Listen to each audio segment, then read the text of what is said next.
एक लड़की मार्केट में खड़े होकर के फल सब्जियां खरीद रही थी। तभी अचानक वो देखती है कि वहां पर दो चार जो लड़के होते हैं मन चले, वो आ जाते हैं और उससे हंसी मजाक करने लगते हैं। तो कोई उसकी तरफ सीटी बजाने लगता है, तो कोई उसकी तरफ अश्लील इशारे करने लगता है।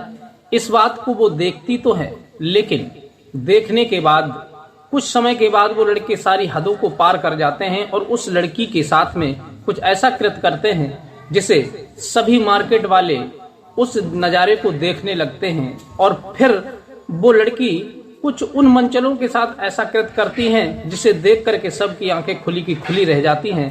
आखिर वो कौन लड़की थी और उसने उन मंचलों के लिए कैसे सबक सिखाया था, ये पूरी सच्चाई इस वीडियो के माध्यम से जानने का प्रयास करेंगे। नमस्कार, प्रणाम, मैं हूँ रितेश कुमार। दरअसल आज की जो घटना मैं आपको सुनाने के लिए जा रहा हूँ, ये सच्ची कहानी आपको एक संदेश जरूर दे करके जाएगी। आज का जो प्रसंग है, आज का जो दृष्टांत है, ये आज की जो नौजवान लड़कियां हैं उनके लिए बहुत बड़ा मैसेज बन करके उभरेगा।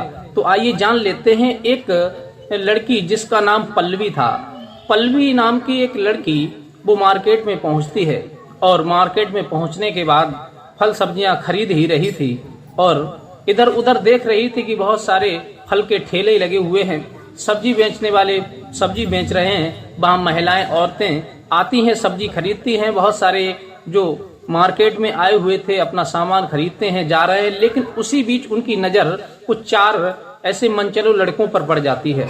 वो मनचले लड़के कई लड़कियों को इशारा करते हुए, सीटी बजाते हुए आगे को बढ़ते जा रहे थे और जोर जोर से हंस रहे थे, चिल्ला पुकार मचा रहे थे। लेकिन वो मैडम वहीं पर पल्लवी खड़े होकर के इस दृश्य को देख रही थी, लेकिन उन्हें इस बात का भी अनुभव नहीं था कि हम जिस दृश्य को देख रहे हैं वो दृश्य हमारे ही पास आ जाएगा और ये लड़के हमारे साथ ही कुछ बदतमीजी करने लगेंगे। तभी कुछ देर के बाद में वो चारों लड़के मनचले जो होते हैं वो उन्हीं मैडम पल्लवी के पास आ जाते हैं और पल्लवी के पास आकर के इशारे करने लगते हैं और कहने लगते हैं कि मैडम जी, आप तो देखने में बहुत खूबसूरत लग रही हैं। आखिर आज अकेले मार्केट में कैसे? तुम्हारा कोई बॉयफ्रेंड नहीं आया, कोई साथी नहीं आया? इस बात को सुन करके वो मैडम उनकी बात का कोई जवाब नहीं देती हैं और चुपचाप अपना काम करती रहती हैं। लेकिन तब उन्हीं में का दूसरा लड़का कहता है कि मैडम जी, हम भी अकेले हैं, तुम भी अकेली हो, तो क्यों ना हम दोनों मिलकर के मार्केट में फल सब्जियां खरीदें। ये बात जब उस लड़के के मुंह से वो मैडम सुनती हैं तो उसकी तरफ एक नज़र वो देखती हैं। लेकिन वो लड़के देखने के बाद तीसरा लड़का कहता है, अरे भाई, ये तो गांव की गवार है, ये हालांकि हमें क्या जवाब देगी, ये तो शर्मा रही है, डर रही है। तब चौथा लड़का बोलता है, तुम डरो मत भाभी जी, हम तुम्हारा सहयोग करेंगे और आप हमारे साथ चलो। और एक नाइट का कितना पैसा लोगी? हम चारों लोग मिलकर के आपको पैसे दे देंगे, आप निश्चिंत रहो, तुम्हारी हर ख्वाहिश पूरी कर देंगे। ये बात जब लड़कों के मुंह से वो मैडम पल्लवी सुनती हैं तो आश्चर्य में पड़ जाती हैं और सोचने लगती हैं कि इस मार्केट में इन लोगों ने तो बहुत ही ज्यादा माहौल खराब कर दिया है और इन लोगों के लिए आज तक किसी ने सबक नहीं सिखाया। इतने बड़े अधिकारी भी इस यहाँ से ट्रांसफर होकर के गए हैं, लेकिन किसी ने इन मंचलों की तरफ ध्यान ही नहीं दिया और यहाँ की स्थानीय जो पुलिस है वो भी लड़कों की तरफ कोई ध्यान नहीं दे रही है। तभी वो लड़के मैडम के पास आ जाते हैं।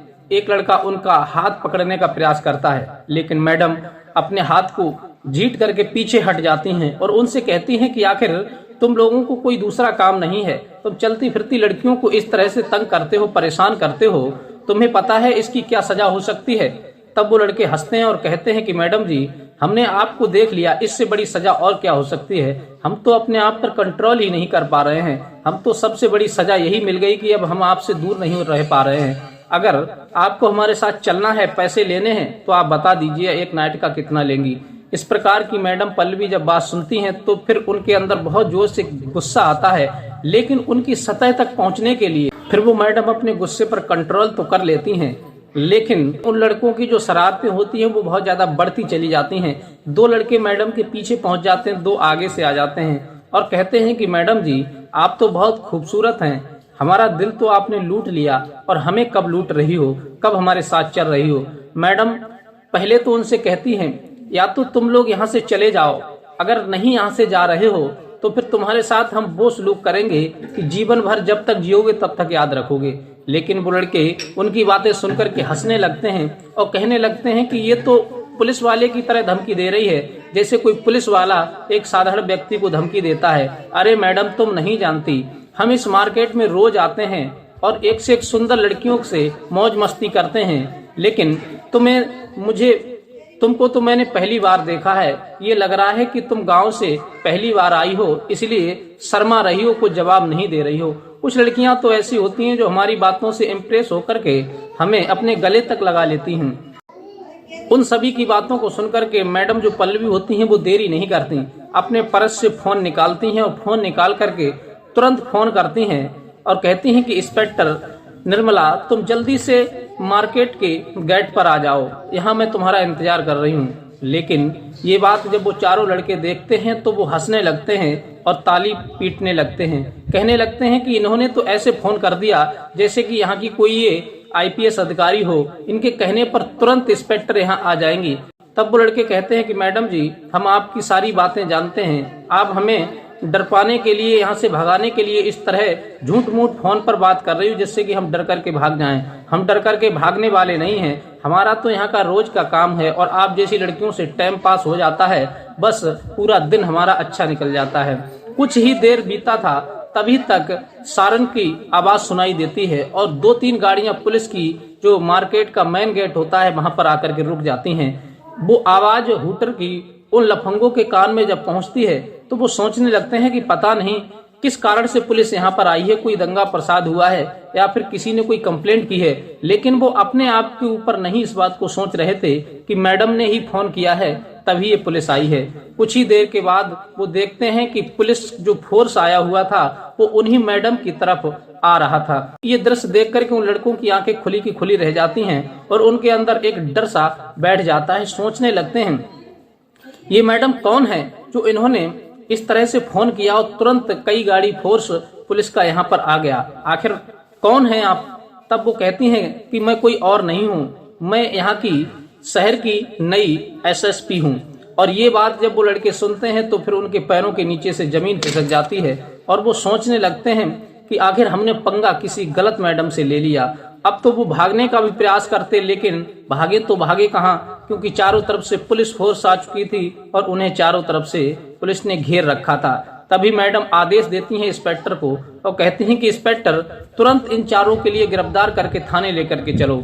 अब मैडम का आदेश पाते ही आईपीएस अधिकारी का वो इंस्पेक्टर देरी नहीं करते, तुरंत उन चारों को गिरफ्तार कर लेते हैं और गिरफ्तार करके थाने ले जाते हैं। फिर उनसे वो मैडम अच्छी तरह से पूछताछ करती हैं कि आखिर ये बताओ, ये धंधा तुम कब से कर रहे हो और कितनी लड़कियों को तुम परेशान कर चुके हो। तुम्हें पता नहीं कि कानून में सबसे बड़ा क्राइम होता है कि किसी भी लड़की को उसकी इच्छा के विरुद्ध उसे छेड़ना या फिर उसकी इच्छा के विरुद्ध उसकी तरफ कोई अश्लील इशारे करना, ये सबसे बड़ा क्राइम होता है और इसकी सजा तुम जानते हो।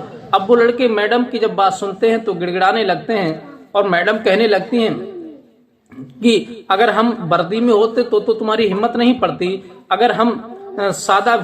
तब वो मैडम कहती हैं कि अगर हम वर्दी में होते तो तुम्हारी हिम्मत नहीं पड़ती, इसी वजह से आज मैंने सादा कपड़ों में मार्केट का रुख किया और तुम नॉर्मल लड़की समझ करके मेरे साथ ऐसी हरकत कर रहे थे कि सारी सीमाएं पार कर चुके थे। तब वो हाथ जोड़ने लगते हैं, गिड़गिड़ाने लगते हैं, कहते हैं कि मैडम जी, हमें पता होता कि आप इस जिले की आईपीएस हैं, एसएसपी हैं, तो हम आपसे कभी इस तरह की बदतमीजी नहीं करते। मैडम कहती हैं इसका मतलब ये है कि हम आईपीएस हैं इसलिए तुम हमारे साथ नहीं करते, तुम्हें पता होता तो, और मार्केट में जो भी लड़कियां औरतें आती हैं उनके साथ सबके साथ तुम करते हो, तो तुम्हें इस बात का लाइसेंस मिल चुका है कि केवल अधिकारियों को छोड़ करके और वो भी जिसे तुम्हें पता हो उन्हें छोड़ करके और बकाया सभी लड़की औरतों के साथ तुम बदतमीजी करोगे। इसलिए तुम्हें इसकी सजा तो जरूर मिलेगी, क्योंकि अगर हमने तुम्हें माफ कर दिया तो क्राइम को बढ़ावा देना हो गया, इसलिए हम तुम्हें क्षमा तो किसी कीमत पर कर ही नहीं सकते। अब वो लड़के समझ जाते हैं कि हमें अब माफी मिलने वाली नहीं है, हमें कड़ी से कड़ी सजा मिलने वाली है। तब वो रोने लगते हैं, अपनी करनी पर पछताने लगते हैं। किसी ने बड़े कमाल की बात कही है कि फिर पछताए होत का जब चिड़िया चुग गई खेत। इसलिए इंसान को आगे कदम बढ़ाने से पहले 100 बार सोच लेना चाहिए, विचार कर लेना चाहिए कि हम जिस पथ पर कदम रख रहे हैं आखिर वो पथ सही है या गलत है, इस पर हमें फायदा होगा या नुकसान होगा। फिर पछताने से कुछ हाथ नहीं आता, केवल इंसान अपना सर पकड़ करके धुनता रहता है, पछताता रहता है और फिर पछताने के अलावा उसके हाथ कुछ नहीं लगता। मैडम कहती हैं कि अब तुम्हें माफी नहीं मिलेगी और तुरंत आदेश देती हैं इंस्पेक्टर को कि इनके खिलाफ कई धाराओं में मुकदमा दायर करके इनके लिए तत्काल जेल भेजो।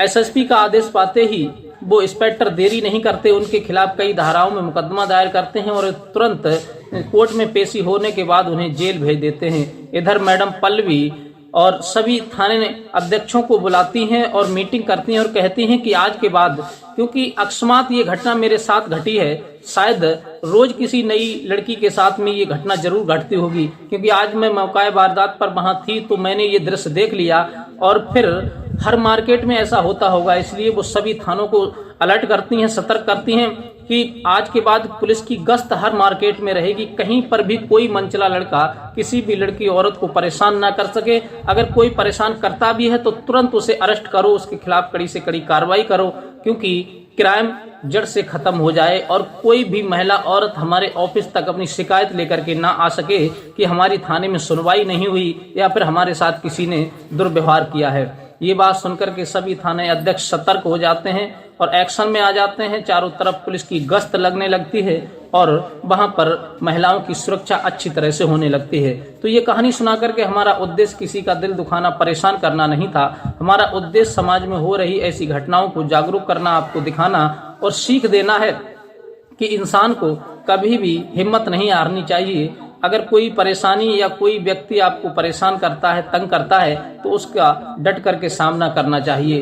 तो साथियों, ये महिला आईपीएस अधिकारी ने जो भेष बदल करके उन मनचलो लड़कों को पकड़ करके उन्हें कड़ी से कड़ी सजा दिलवाई, ये काम उन्होंने अच्छा किया या बुरा किया? आपकी जो भी राय हो, अपनी राय हमें कमेंट में दे सकते हैं। और मिलते हैं इसी प्रकार की कोई नेक्स्ट घटना कहानी के साथ। तब तक के लिए दीजिए इजाजत। मिलते हैं किसी नेक्स्ट वीडियो में। नमस्कार।